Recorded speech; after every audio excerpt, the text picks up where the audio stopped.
संविधान।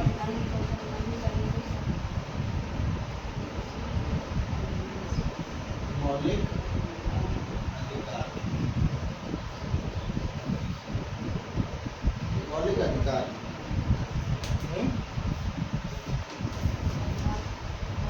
मौलिक अधिकार पढ़ रहे थे ना। आर्टिकल में थोड़ी सी दिक्कत आ रही है क्या याद करने में? आ रही ना, कोई बात नहीं। क्या हुआ आपको? आप बोल नहीं रही हैं, कुछ कोचिंग में रौनक नहीं है। आपकी हंसी हम इंतजार कर रहे हैं एक बार हंस दो। संविधान का मौलिक अधिकार भाग 3। भाग कौन सा? तीन। अब जरा हम थोड़ा सा रिवीजन कर लेते हैं, है ना?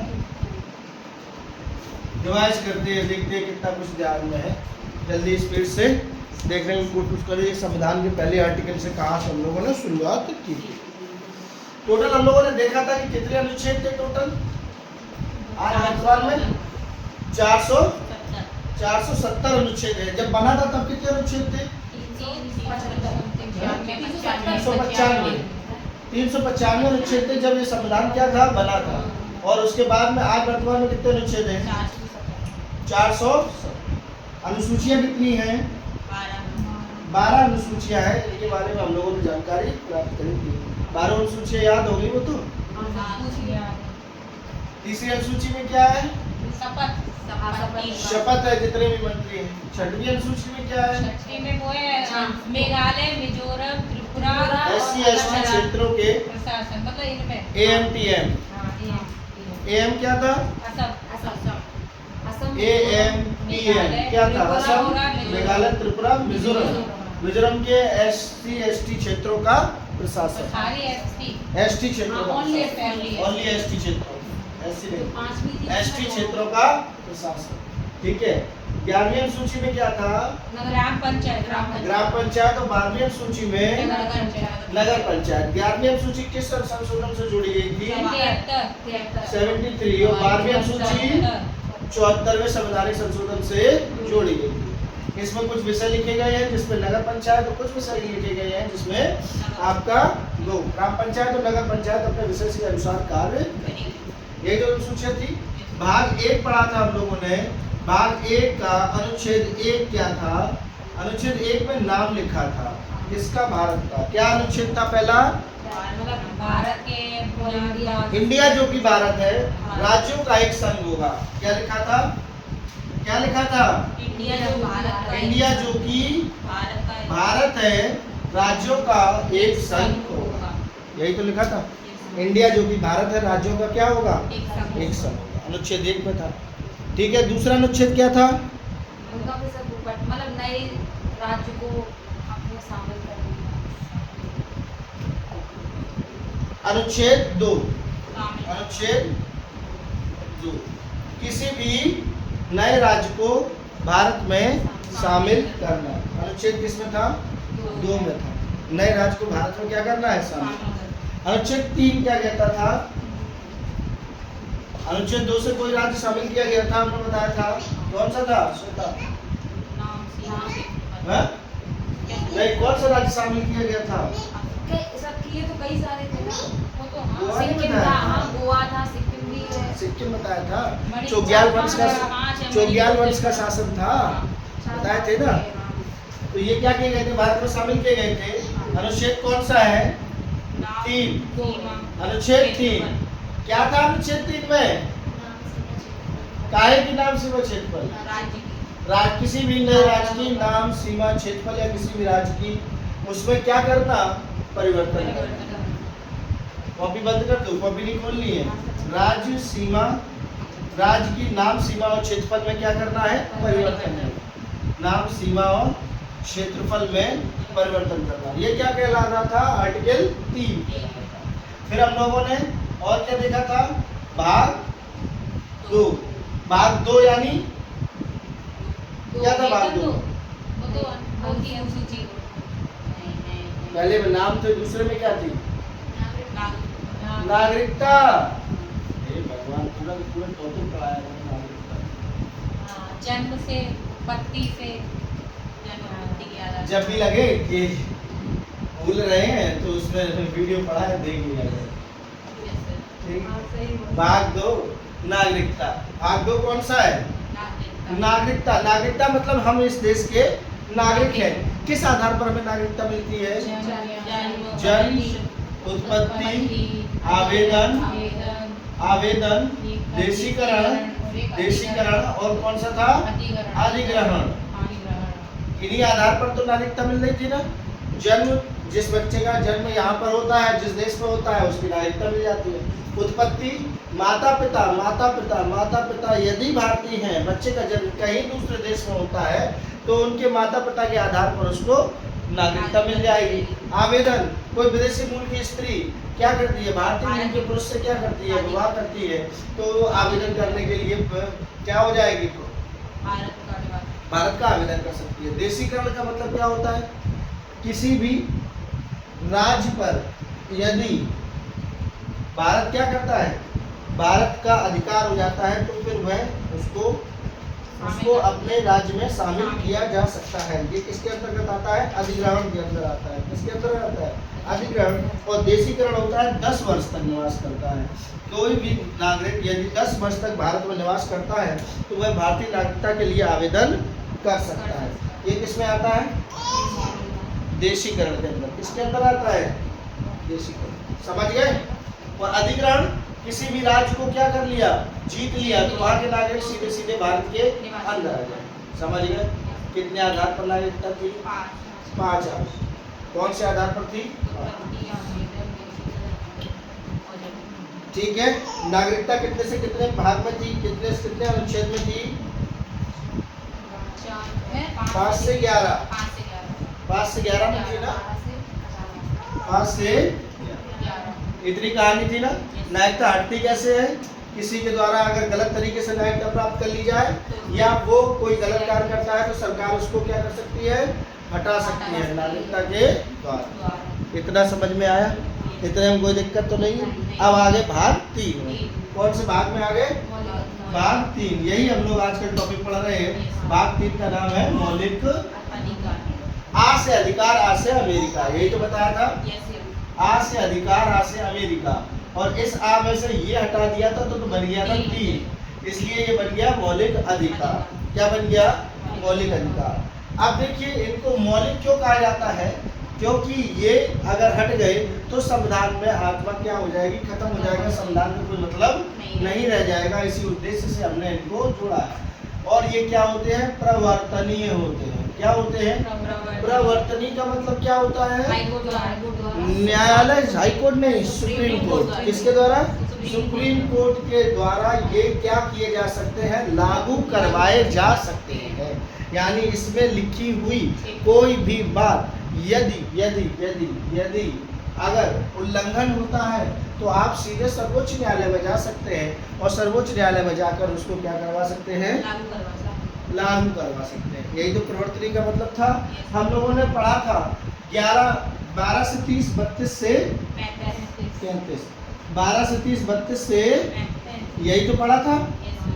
बोलो बच्चे, यही तो पढ़ा था। 12 से आर्टिकल चालू हो जाता है। ठीक है। लेकिन इसमें कितने मौलिक अधिकार हैं आज? 6। पहले कितने थे? 7 थे ना। हट गया एक मौलिक अधिकार। कौन सा हट गया? संपत्ति का मौलिक अधिकार हट गया। कौन से आर्टिकल में था? 31 आर्टिकल में था। किस में था? 31 आर्टिकल में था। आज ये हटा दिया गया और इसको एक वैधानिक अधिकार बना दिया गया है, आगे जोड़ दिया गया है। ठीक है। 31 आर्टिकल को क्या कर दिया गया? हटा दिया। ये अधिकार था संपत्ति का मौलिक अधिकार। किसका था? संपत्ति के अर्जन और खर्चन करने की स्वतंत्रता होती थी। ये आपके मौलिक अधिकार के अंदर था। ठीक है। आर्टिकल 31 में था। कब हटाया गया था?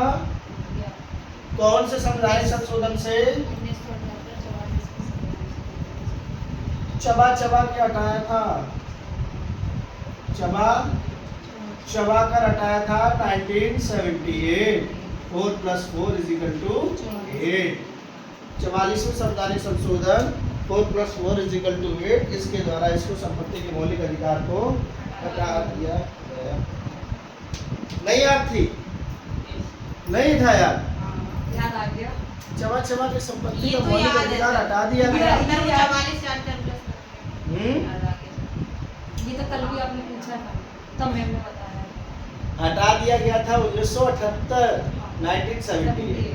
आगे बढ़ते हैं तो जरा मौलिक अधिकार 6 देख लेते हैं। 6 मौलिक अधिकार पढ़ेंगे तो सा सा सा धा सा सा 6 मौलिक अधिकार है। ठीक है, हम लोग रिवीजन कर रहे हैं भाई। पहला देख लीजिए, पहले का मौलिक अधिकार का मतलब है समानता। कौन सा मौलिक अधिकार है? समानता का अधिकार, समानता। दूसरा मौलिक अधिकार का है स्वतंत्रता का मौलिक अधिकार। तीसरा शोषण के विरुद्ध मौलिक अधिकार, शोषण के विरुद्ध। धा से आता है धार्मिक स्वतंत्रता। क्या आती है? धार्मिक स्वतंत्रता। फिर आता है शिक्षा और संस्कृति का, शिक्षा और संस्कृति का। और लास्ट आता है संवैधानिक उपचारों का। लास्ट किसका आता है? संवैधानिक उपचारों का मौलिक अधिकार। संवैधानिक उपचारों का मौलिक अधिकार आर्टिकल कौन से में आएगा? पहला हम लोग देखते हैं। पहला अधिकार आता है समानता का मौलिक अधिकार। कौन सा आता है पहला? समानता का मौलिक अधिकार।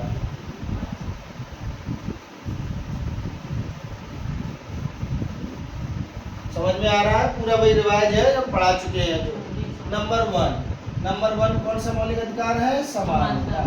इसमें हम लोग आर्टिकल कितने से चालू करते हैं?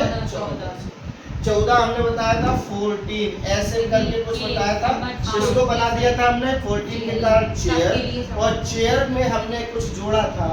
हमने जोड़ा था क्या? बताओ बच्चे। विधि के समक्ष समानता, यानी कानून के आगे सभी लोग समान है। ना कोई बड़ा है, ना कोई छोटा है, ना कोई बड़ा है, ना किसी को छोड़ा जाएगा, ना किसी को बख्शा जाएगा। लेकिन आम नागरिकों के अलावा पद पर बैठे हुए राष्ट्रपति, राज्यपाल, सांसद कोई राह चलते व्यक्ति नहीं है जिनके ऊपर आप तुरंत उन्हें पकड़े और जेल में डाल दें। ठीक है ना? दीवानी और फौजदारी 2 प्रकार के मुकदमे होते हैं। तो अगर इस प्रकार से गलत कार्य अगर उनके द्वारा कोई किया जा रहा है तो पहले उनको पोस्ट से हटाना पड़ेगा, महाभियोग लगाना पड़ेगा। महाभियोग लगाने के पश्चात आप उनके ऊपर कार्रवाई कर सकते हैं। इसीलिए सांसदों के विशेष अधिकार की भी चर्चा हमने की थी। जो सांसद वहां पर पहुंचे हैं उनके पास अनुच्छेद 105 कौन सा आर्टिकल था? आर्टिकल 105 ये विशेष अधिकार है। हमने कहा था 10 का नोट और 5 का नोट अपने पास रखने का अधिकार रखते हैं। यही तो बताया था। 10 का नोट और 5 का नोट रखने का क्या रखते हैं? अधिकार रखते हैं। ये सांसदों के कुछ विशेष अधिकार होते हैं। अभी संसद पढ़ाएंगे उसमें भी आएगा आर्टिकल 105, तो उसमें बता देंगे डिटेल से। तो ये विशेष अधिकार रखते हैं विधि के समक्ष समानता। अगला आर्टिकल समानता में आया था 15 में हमने इसको ऐसे हुक से बना दिया था। जाति, धर्म, वंश, जाति, लिंग और जन्म। धर्म, वंश, जाति, लिंग और जन्म स्थान के आधार पर किसी भी व्यक्ति के बीच में भेदभाव नहीं किया जाएगा। सार्वजनिक उपयोग की चीजें, मंदिर हो गया, कुएं हो गए, तालाब हो गए, अस्पताल हो गए या कोई भी चीजें हो गई, वहां पर धर्म जाति के आधार पर आप उसमें किसी भी प्रकार का प्रतिबंध नहीं लगा सकते। आर्टिकल कौन सा है? 15 क्या कहता है? धर्म, वंश, जाति, लिंग और जन्म स्थान के आधार पर किसी में भी भेदभाव नहीं किया जाएगा। लेकिन आरक्षण वाली जो सुविधा अभी आगे भी आएगी आर्टिकल 16 में, तो वो एक अलग आधार पर होगी, क्योंकि इतिहास में ये लोग पिछड़ चुके हैं। SC, ST और OBC, इस आधार पर हम लोगों ने अभी बताते हैं क्या किया था, इनको आरक्षण की व्यवस्था दी थी, इसलिए विशेष सुविधाएं इनको दी जाती। आर्टिकल कौन सा था? 15। अब आता है आर्टिकल 16 मैंने हॉकी जैसा बनाया था। कौन सा था आर्टिकल? अवसर की समानता। आर्टिकल 16 क्या था? अवसर की समानता। क्या था? अवसर की समानता, हॉकी खेलने के समान अवसर। क्या बताए थे? हॉकी खेलने के समान अवसर। धर्म, वंश, लिंग, जाति और जन्म स्थान के आधार पर किसी को भी सरकारी शिक्षण संस्थाओं में प्रवेश लेने या नौकरियों से वंचित नहीं किया जा सकता है। आर्टिकल कौन सा था? 16। प्रत्येक व्यक्ति फॉर्म डाल सकता है, लेकिन उसके लिए एलिजिबिलिटी यानी योग्यता निर्धारित करने का सरकार का दायित्व है कि किसी में ग्रेजुएशन कर दे, किसी में पोस्ट ग्रेजुएशन कर दे, किसी में सब्जेक्ट बना दे। आप कहने लगोगे इस संविधान में लिखा है कि अवसर की समानता सब पर है, तो हम तो पढ़े लिखे नहीं है कि हम भी फॉर्म डालेंगे। ऐसा कुछ भी नहीं होने वाला है। अवसर समानता का मतलब ये नहीं है कि कोई भी फॉर्म डाल देगा। भाई धर्म, वंश, जाति, लिंग, जन्म स्थान के आधार पर विभेद नहीं है, शैक्षिक योग्यता के आधार पर विभेद किया जा सकता है। इसी के आधार पर 16 का 4 आर्टिकल याद है। 16 का 4 आर्टिकल आरक्षण की व्यवस्था करता है। किसकी व्यवस्था करता है? पिछड़ा वर्ग आयोग अभी इसी से बनेगा। मंडल आयोग आया था 16 का 4। काका कालेलकर, वेरी गुड। ये ट्रॉफी मिलेगी तुम्हें, सही नाम से। काका कालेलकर, तुम्हें ये नाम याद था? काका कालेलकर, काका कालेलकर। और दूसरा नाम था मंडल आयोग, पीवी मंडल आयोग, है ना। मंडल आयोग ने अपनी रिपोर्ट कब सौंपी थी? 80 में सौंपी थी। 80 में रिपोर्ट सौंपी थी ना मंडल आयोग ने। मंडल आयोग ने जब रिपोर्ट सौंपी तो उसने ये कहा अन्य पिछड़े वर्ग के लोग इतिहास में पिछड़े हुए हैं। सर्वोच्च न्यायालय में वाद दायर किया गया और उसके तहत यह निश्चित किया गया कि 50% से अधिक का आरक्षण नहीं हो सकता।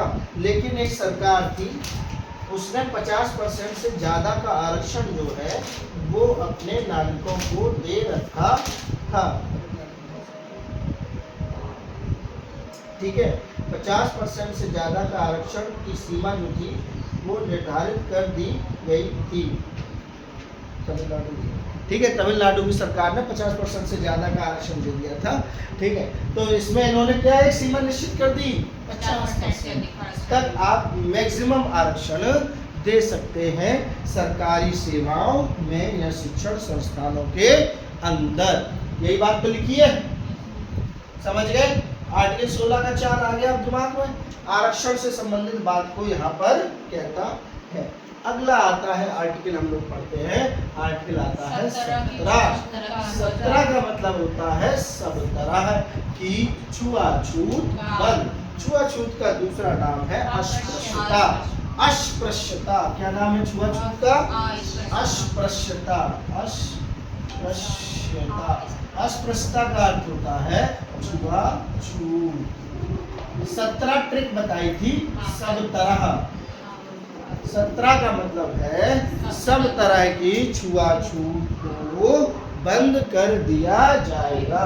यानी धर्म, वंश, जाति, लिंग, जन्म स्थान के आधार पर आप यदि छुआछूत करते हो, कहते हो कि आपने ये पानी छू लिया, आपने ये कुआं छू लिया, तालाब छू लिया, मंदिर में कैसे चले गए, यहाँ कैसे बैठ गए, ये काम कैसे किया, अगर उसने कह दिया SC या ST वर्ग या OBC वर्ग के किसी व्यक्ति ने कि इन्होंने मुझसे जातिगत टिप्पणी करी है और ये छुआछूत कर रहे हैं। आज भी हम लोग बहुत से गांव में, जगहों में आप देख सकते हैं, ये आपको देखने को मिल जाएगी। क्योंकि ना पूछेंगे, कहेंगे अच्छा ये तो नीची जात के हैं। ठीक है, तो इस प्रकार से लोगों के मनों में भावनाएं जो है वो अभी भी कहीं ना कहीं देखने को मिल जाती हैं। लेकिन आर्टिकल 17 का किसी प्रकार का कोई भी अपवाद नहीं है। अगर आपने छुआछूत करी और वो कोर्ट में केस कर दिया तो बचने वाले नहीं हो, सीधे कहाँ जाओगे? अंदर जाओगे। अस्पृश्यता का अंत। ठीक है, अगला आता है, अगला आर्टिकल आता है कौन सा? 18।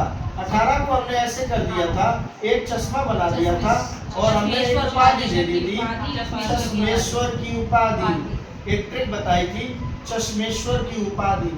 उपाधियों का अंत देखिए, पद्मश्री, पद्म भूषण, भारत रत्न जैसी उपाधियां ये तो भारत में दी जाती रही हैं। उससे पहले अंग्रेजी सरकार ने सर की उपाधि, लॉर्ड की उपाधि, नायक की उपाधि, ठीक है, सरदार की उपाधि, ये सब वैसी उपाधियां जो है वो दी जा रही थी जब उस समय सर की उपाधि, तो उनसे समाज में एक असमानता की भावना क्या हो रही थी, फैल रही थी।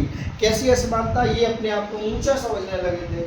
तो भाई अंग्रेजी सरकार ने उपाधि दी है लॉर्ड की, है ना, वायसराय, इस बात की उपाधियों से जब विकसित होने लगे तो हमने स्वतंत्रता के बाद आर्टिकल 18 जोड़ दिया, जिसमें जिसमें जिसमें ये कहा गया किसी भी प्रकार की उपाधियां नहीं दी जाएंगी।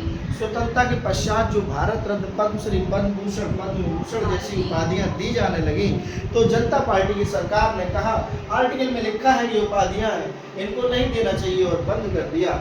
इसने जनता पार्टी की सरकार ने, लेकिन कुछ ही समय 1-2 साल के बाद में जब इंदिरा गांधी की सरकार बनी तो उसने इनको दोबारा क्या कर दिया, लागू कर दिया।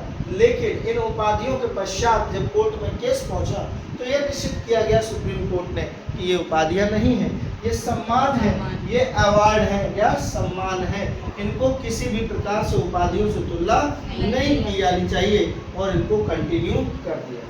दूसरी बात, अगर कोई भी भारतीय सरकार के पद पर आप हो तो विदेशी राज्य से आप किसी भी प्रकार की उपाधि को ग्रहण नहीं कर सकते। उसके लिए आपको अनुमति लेनी पड़ेगी, राष्ट्रपति की, संसद की, मंत्रिपरिषद की।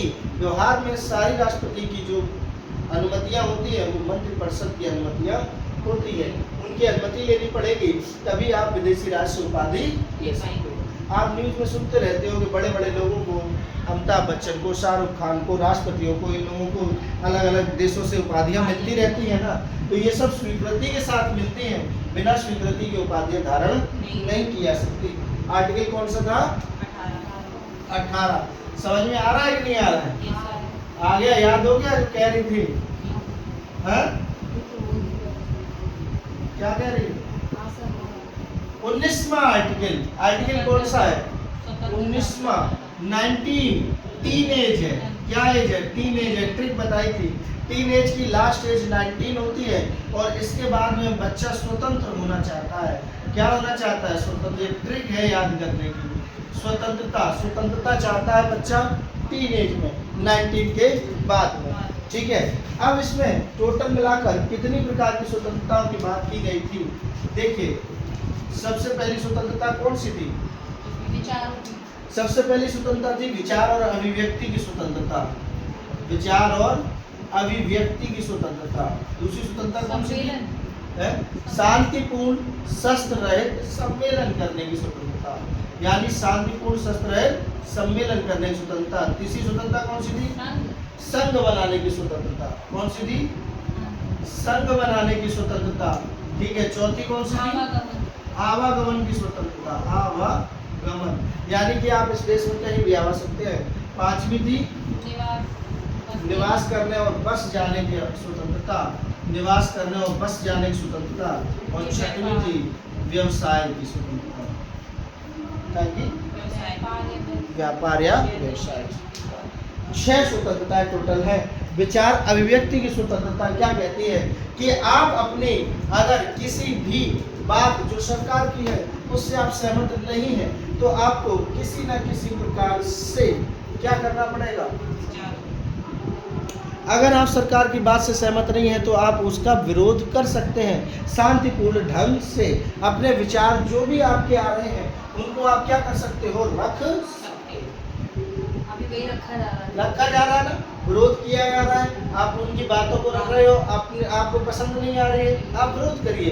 लोकतंत्र का चौथा स्तंभ प्रेस को कहा जाता है, प्रेस की स्वतंत्रता। आर्टिकल इसी में आती है 19 में, 19 के 1 में, प्रेस की स्वतंत्रता। आज लोकतंत्र में प्रेस बहुत महत्वपूर्ण भूमिका निभाती है, जिसके द्वारा आप सरकार की नीतियों की आलोचना कर सकते हो। अगर आलोचना नहीं होगी तो बच्चा जो सरकार का जो मन है वो सरकार करती चली जा रही, आप आलोचना करोगे तो सरकार क्या हो जाएगी, उसके खिलाफ काम करेगी, मतलब मैंने गलत काम किया। दूसरी है शांतिपूर्ण शस्त्र रहित सम्मेलन करने की। आप सरकार की नीतियों के खिलाफ अगर एक सम्मेलन करिए लेकिन उसमें तोड़ फोड़ नहीं करिए, हिंसा नहीं कर सकते, गलत कार्य नहीं कर सकते, सम्मेलन कर सकते हैं, बैठिए और सरकार की नीतियों का विरोध करिए। संघ बनाने की स्वतंत्रता क्या कहती है कि हम अपनी बीटीसी मुक्ति मोर्चा, विशिष्ट मुक्ति मोर्चा, शिक्षा मित्र मुक्ति मोर्चा, ये सब बना लेते हैं संघ। संघ बना लिए अपने अपने, और अपने अपने संघ बनाकर अपनी अपनी बात को आगे बढ़ा रहे हैं। क्यों? क्योंकि ये स्वतंत्रता है सबको बनाने की। आवागमन, दिल्ली जाइए, कलकत्ता जाइए, मद्रास, चेन्नई, राजधानी का टिकट कटाइए या एरोप्लेन से जाइए, कोई रोकने वाला नहीं है। पहले अंग्रेजों के ज़माने में ऐसा नहीं था। कानपुर से लखनऊ जा रहे तो वीज़ा लेके जा रहे, क्या? क्यों? क्योंकि नवाबों की रियासत है भैया, मेरी रियासत में बिना मेरी इजाज़त के आ नहीं सकते। आप सोच रहे बंगाल ऐसे ही चले जाते? नहीं जा सकते थे, वहाँ के नवाब की इजाज़त लेनी पड़ती, तब आप जाते वहाँ पे बंगाल में घूमने के लिए। तो अब क्या है, आवागमन स्वतंत्रता, अखंड भारत है। जम्मू कश्मीर से लेकर कन्याकुमारी, गुजरात से लेकर अरुणाचल प्रदेश तक के एरिया में आप कहीं भी क्या कर सकते हैं, जा सकते हैं। ये आवागमन की क्या है, स्वतंत्रता है। निवास करने की, निवास करने का मतलब है आपके पास में पैसे हों तो आप कहीं भी घर ले लीजिए। शाहरुख खान के बगल में ले लो, चाहे अमिताभ बच्चन के बगल वाला खाली है, 100 करोड़ का अगर फ्लैट है तो भैया ले लीजिए, अगर आपके पास पैसा है तो कहीं भी आप क्या कर सकते हो, निवास कर सकते हो। व्यवसाय करने, मूंगफली बेचो, चाय बेचो, जो चाहे सो करो, या पकौड़े बेचो, कोई भी रोक टोक नहीं है। व्यवसाय करने की स्वतंत्रता। टोटल कितनी स्वतंत्रता है? 6 स्वतंत्रता है। कितनी स्वतंत्रता है? 6। अगला आर्टिकल हमारा आता है, आर्टिकल आता है कौन सा? 20। आर्टिकल आता है कौन सा? 20। 20 में मैंने कुछ बताया था आपको, अपराधी, अपराधी वाला आर्टिकल है ना। आर्टिकल 20 क्या कहलाता है बताया जरा। अनुच्छेद, अनुच्छेद का मतलब है 20। 20 की ट्रिक बताई थी, पीस पीस। क्या बताई थी? पीस पीस। अपराधी की दोष सिद्धि के विषय में संरक्षण। अपराधी की दोष सिद्धि, अपराधी की दोष सिद्धि के विषय में संरक्षण। अपराधी की दोष सिद्धि के विषय में संरक्षण। देखिए, किसी भी व्यक्ति को तब तक अपराधी नहीं माना जा सकता जब तक उसने उस समय में लागू किसी कानून का उल्लंघन न किया हो। उस समय में लागू किसी कानून का उल्लंघन न किया हो, तब तक उसको अपराधी को क्या नहीं माना जा सकता है, दोषी नहीं माना जा सकता। आर्टिकल 20 का 1 कहता है। आर्टिकल 20 का 2 क्या कहता है कि अपराधी को एक दंड के लिए एक ही प्रकार का दंड दिया जाएगा अगर एक प्रकार का अपराध करेगा। एक अपराध एक दंड, ऐसा नहीं है एक अपराध के लिए 4-5 बार दंड दे रहे हैं, नहीं। पीस पीस करके बताया, अपराधी की दोष सिद्धि के विषय में संरक्षण बताया। जब कानून का उल्लंघन करेगा तभी दंड दिया जाएगा, और एक दंड मिलेगा एक अपराध के लिए। ये किसमें था? 20 का 3 में, और 20 का 3(2) में। 20 का 3 क्या कहता है? 20 का 3 कहता है कि अपराधी को अपने खिलाफ गवाही देने के लिए बाध्य नहीं किया जा सकता। आप उसे जबरदस्ती अपने खिलाफ, खुद के खिलाफ गवाही देने के लिए बाध्य नहीं कर सकते। आर्टिकल कौन सा था? 20 का 3। समझ में आ रहा है? उपाधि वाला कौन सा था? स्वतंत्रता 19। अपराधी की दोष सिद्धि 20 आर्टिकल हो गए। अगला आर्टिकल आता है 21 साल, यानी अब हम आ गए 2 वाली लाइन में। क्या जिंदगी में आ गया है? जिंदगी में प्राण आ गए। क्या आ गए? शिक्षा तो इसका एक उपभाग है 21 का। मेन आर्टिकल यही है, प्राण और दैहिक। प्राण और दैहिक स्वतंत्रता का अर्थ है इस देश में रहने वाले प्रत्येक नागरिक के जीवन की रक्षा करना इस सरकार का क्या है? दायित्व है। विधि की प्रक्रिया के बिना किसी व्यक्ति को उसके जीवन से वंचित नहीं किया जा सकता, यानी उसके प्राणों को कोई भी व्यक्ति छीन नहीं सकता है। तो प्राण और दैहिक स्वतंत्रता को, आर्टिकल को बहुत विस्तार किया गया। जब इसका बहुत विस्तार किया गया तो मेनका गांधी वाद हुआ। कौन सा वाद? मेनका गांधी का वाद हुआ, और Maneka Gandhi versus supreme court का जो वाद था उसमें यह तय किया गया कि प्राण और दैहिक स्वतंत्रता का अर्थ है गरिमामय जीवन। जीवन जीना नहीं है कि जीवन ही जीना है, गरिमामय जीवन है। गरिमामय जीवन का मतलब है रोटी, कपड़ा, मकान। यदि वह हासिल करने में सक्षम नहीं है तो सरकार को उसकी व्यवस्था करनी पड़ेगी। आज जो जितने भी आपके योजनाएं सरकार मुफ्त में राशन वगैरह बांट रही है, सब इसी आर्टिकल के कारण ही है। गरिमामय जीवन, मुफ्त भोजन इसी से मिल रहा है, मुफ्त निवास इसी से मिल रहे हैं। मिल रहे कि नहीं मिल रहे? प्रधानमंत्री आवास योजना उत्तर प्रदेश। मुफ्त निवास मिल रहे हैं, मुफ्त भोजन मिल रहे हैं, किसके द्वारा? सरकार के द्वारा, इसी आर्टिकल से। इसकी व्याख्या और की गई, उन्होंने कहा कि और क्या इसमें जोड़ा जाना चाहिए, तब फिर कहा कि इसमें मेन चीज बच्चे को शिक्षा प्रदान की जानी चाहिए, और यदि शिक्षा दे दी जाएगी तो वह किसी भी चीज का मोहताज नहीं रहेगा।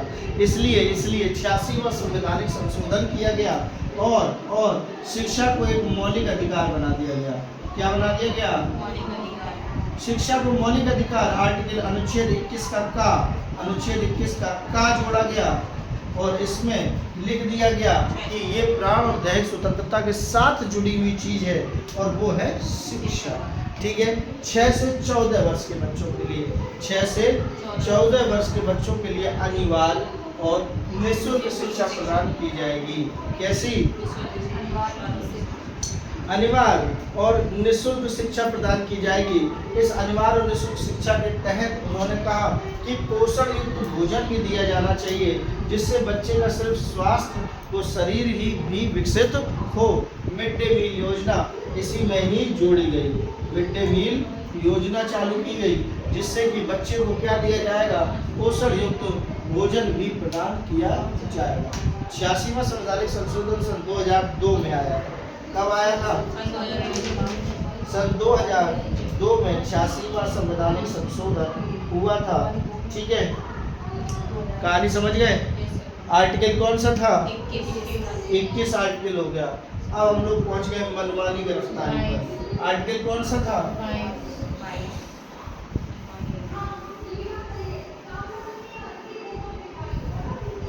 आर्टिकल कौन सा था? 22वां आर्टिकल है। आर्टिकल है अनुच्छेद 22।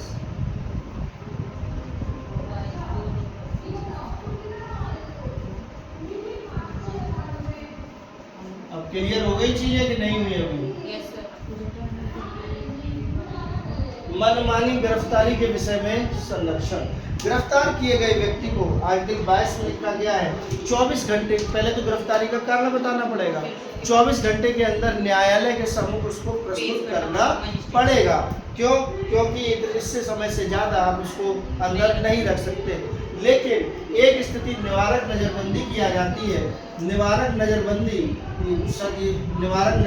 का भी एक कानून होता है, जिसमें घटना होने से पहले ही व्यक्ति को गिरफ्तार किया जा सकता है।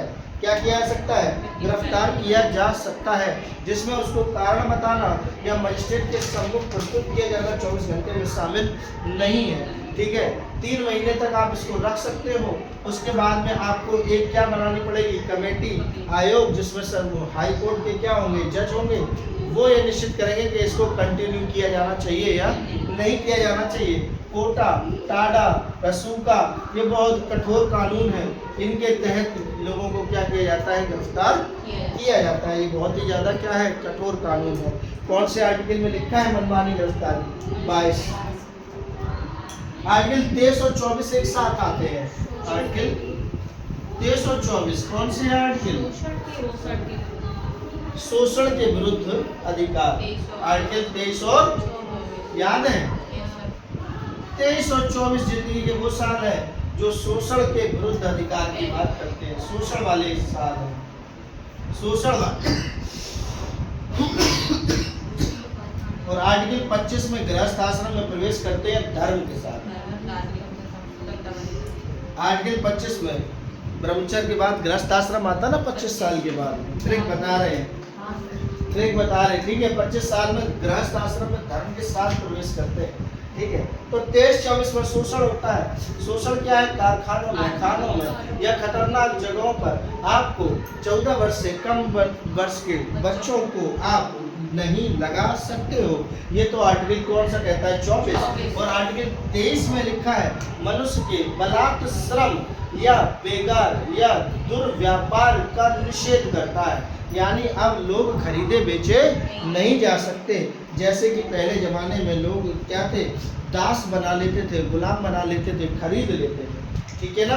तो इसमें कारखाने वाली बात लिखी है, इसमें व्यापार यानी बेचने वाली बात लिखी है, किसमें 23 में और 24। समझ गए ना। आर्टिकल थे 23, 24 जिंदगी के साथ शोषण वाले। आर्टिकल आता है 25, 26, 27, 28। 25, 26, 27 और 28 आर्टिकल कौन से आते हैं? 25, 26, 27, 28। ये आर्टिकल धर्म के हैं, धार्मिक स्वतंत्रता के। किसके हैं आर्टिकल? धार्मिक स्वतंत्रता के। 25, 26, 27 और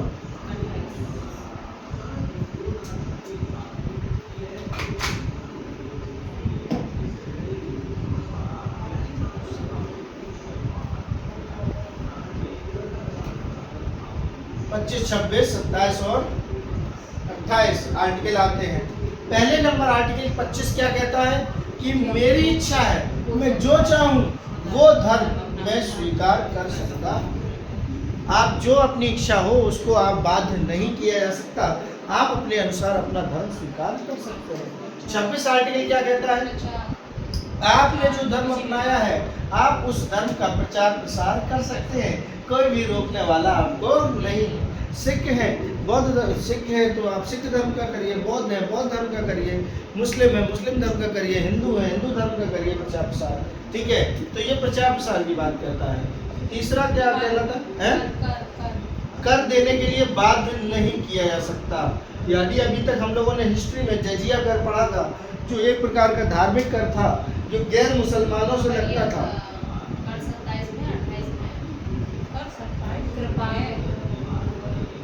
प्रबंधन है 27 में। 27 और 28 27 में कर है क्या?